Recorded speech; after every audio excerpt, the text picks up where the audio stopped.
Hi, I am starting here with the carbon dioxide topic. So it's the first topic here on the topics list. I'm just going to walk through each of the four sources and kind of give you a breakdown of kind of what I see when I first look at it. Some things that might help you out so that you kind of are better prepared for this project. So here we go. Carbon dioxide. Here's the first link to the NASA website here. It's this first one, the top. So facts from NASA. So this is a really good page. There's lots of things you can click on here that you can kind of see, but I've got you sort of on the first kind of good landing page here. So NASA's climate change page breaks it down. There's evidence, causes, effects, consensus, vital signs, and questions. We're currently looking at the vital signs, and we're looking at carbon dioxide. So you can see there's other factors: global temperature, Arctic sea ice sheet size, and sea level. And all these things are going to have similar pages. For you, the carbon dioxide group, you really only care about this tab. If you want to learn more about climate change in general, you can go ahead and look at these other tabs. It's not going to help you with this particular part of the project. Okay, so carbon dioxide. These are measurements of carbon dioxide from 2005 until now, so that's really recent. Okay, and it's in concentration of carbon dioxide on the Y in parts per million. So that's how many atoms are measured in that sample per million atoms, and it's based on a model. Where essentially they're capturing a certain amount of air and saying, okay, what's in this air? And they break it down into its particles, and they say, okay, in this sample of air, there's this many particles. This many of them are carbon dioxide, and that's how they calculate parts per million. Okay, just a way of calculating concentration or how much of a thing there is in a place. Okay, so carbon dioxide is a heat-trapping greenhouse gas, right? So that helps you because we know that it amplifies the greenhouse effect. Okay, and one of the questions you're going to be asked is, like, how did this data get here? Where did we get it from? Things like that, right? So this graph shows carbon dioxide levels measured from the Mauna Loa Observatory in Hawaii. Okay, so that's at the top of the Mauna Loa volcano in Hawaii, where they capture and record this data. Okay, and then underneath, this is the second graph, shows carbon dioxide levels over the last 3 glacial cycles as reconstructed from ice cores. So what they've actually done is gone and taken similar samples from ice cores. So they take that sample and they melt it, and then they count how many particles there are and how many of them are carbon dioxide, basically, right? So in order to do that, you need to have ice that's this old. So we've got ice that dates back to 800,000 years ago. So this is thousands of years before today, and then over here is now. And then these ups and downs are your level of CO2. So carbon dioxide has historically been as high as around 300 parts per million. So a little bit over 300,000 years ago, we were at 300 parts per million. Okay, in 1950 we crossed the 300 parts per million line, and we're now on our way past 400. So that's showing that we're at an increase, right, relative to where we've been, right? So you can see that the cycle goes up and down of carbon dioxide. And a lot of people look at this graph and say, oh, well, it just goes up and down, and that's how it goes, and warming goes up and down, and that's how it goes, which is true, except right now we're seeing a spike in the concentration, the amount of carbon dioxide in the atmosphere. It's greater than it's ever been since we've been able to measure, right? And we've measured the last 3 glacial cycles, 800,000 years, right? And we actually have data that goes back farther than that, but it's all based on modeling, so I'm not going to show it to you on here. It's really complicated stuff. But this graph is showing that not only are we increasing, but we're increasing so fast that we're going almost straight up. The amount of carbon dioxide that's entering the atmosphere is greater than it's ever been. It's going up by a significant amount, and it's showing this trend of going up and up and up and up, which that's not awesome because more CO2 is more greenhouse gases, hotter. Okay, so that's what this is all showing. Pretty much. So you can answer the where did we get this data from? It's all explained here, right? This data is recorded from Mauna Loa Observatory, okay, by the National Oceanic and Atmospheric Administration, I think, or I don't know if it's administration. I think it's not. It's like something else. Shoot. NOAA. Okay, so they record this data here at Mauna Loa Volcano or Observatory in Hawaii, okay? And then here you've got your data recorded from ice cores building the previous information from ice cores, because humans haven't been around long enough to be able to record this information. We've only been recording CO2 concentration since the mid-1900s.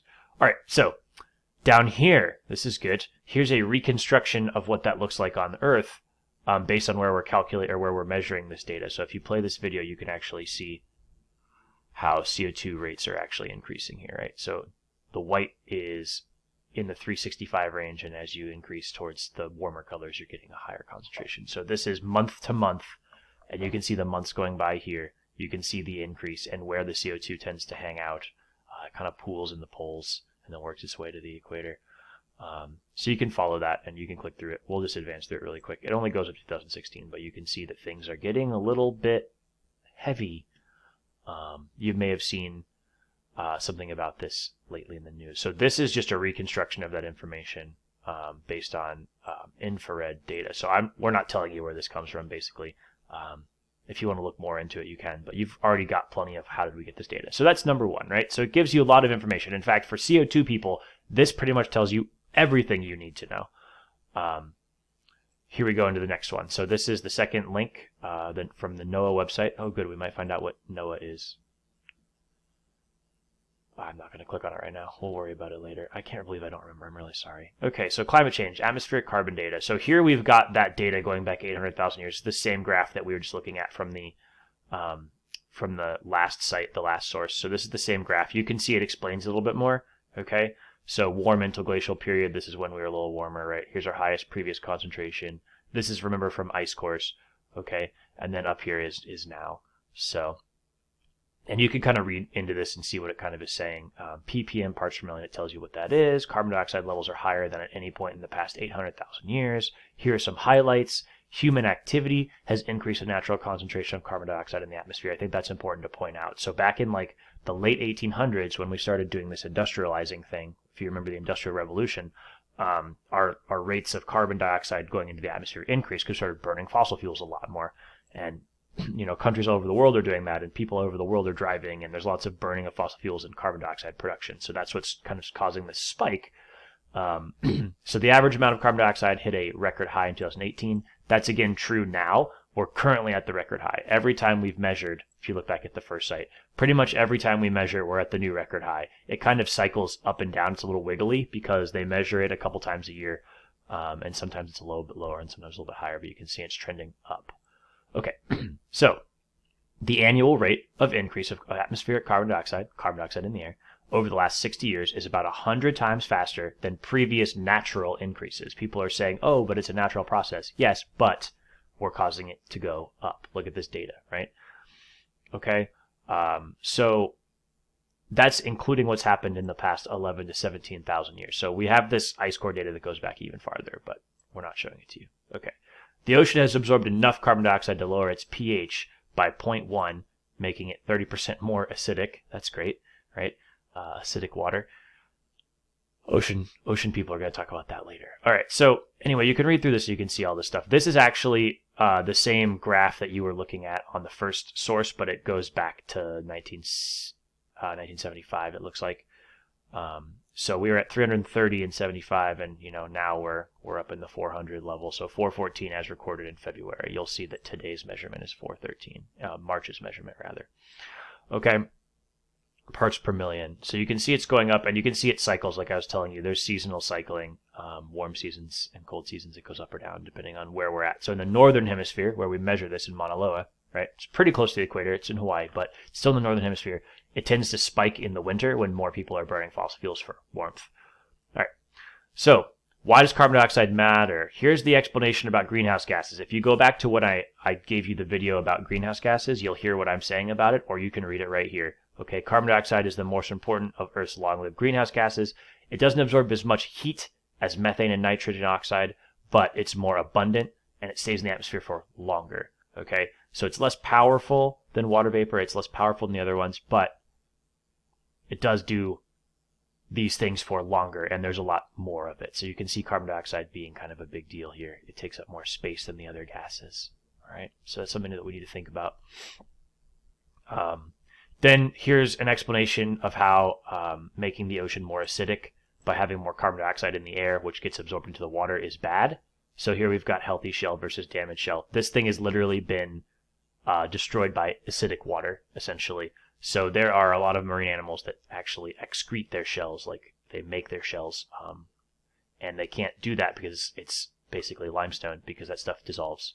It's calcium. That stuff dissolves, okay, in acid. So you can look into it again. Here's some more information about the future, so past and future. So going back and going forward, what things might be like.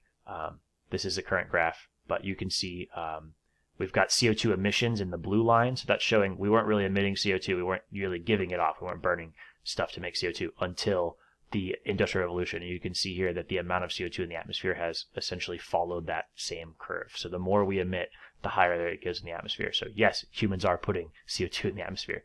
All right, so this is another really, really good source. Carbon dioxide's got some really, really good sources. Here you've got a nice article. Carbon dioxide is approaching a level that hasn't been seen in 50 million years. Okay, yes, carbon dioxide has been higher, but that was when Earth was a much different place. Okay, so you can read this article. It tells you all about it.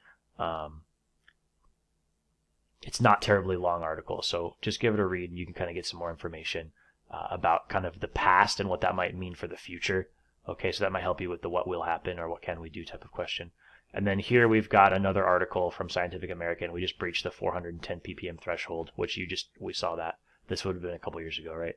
So then this tells you like what that means, and this can give you some good information about the future. And there's a nice view of the Mauna Loa Observatory in Hawaii, which I tried to go up there when I was there, but it was like fenced off and stuff. They wouldn't let us get all the way up to the observatory, which was kind of sad. And it was like really cold.